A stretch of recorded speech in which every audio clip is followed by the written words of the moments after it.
Time now 5:05. We are just a few days away from Vice President Kamala Harris's first trip to Georgia since announcing she is entering the race for president.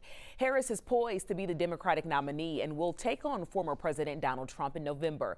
Both Harris and Trump have spent the week campaigning all across the country.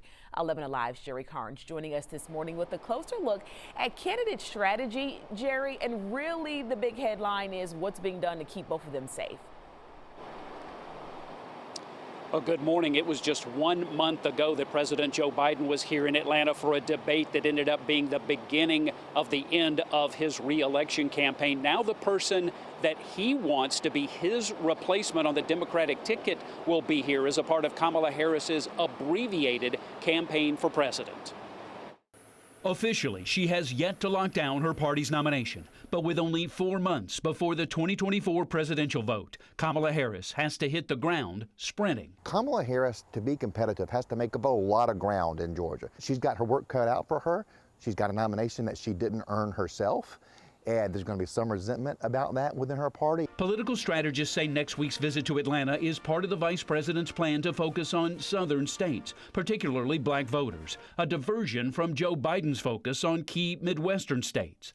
Strategist Brian Robinson says the shift from Biden to Harris will mean a change for former President Donald Trump's strategy. They've got a new target, and they've got to recalculate, because even though Kamala Harris is part of the Biden administration, she has got a different profile. She's going to have a different brand, and she's going to have a different history. The attempt on Donald Trump's life will no doubt guide the planning for the vice president's visit to Atlanta. Security consultant Stacey Porter says multiple agencies will be involved. I think we're going to see more police protection or patrols. So you have to rely heavily on private security. You also have to rely heavily on state and local police departments to assist with that.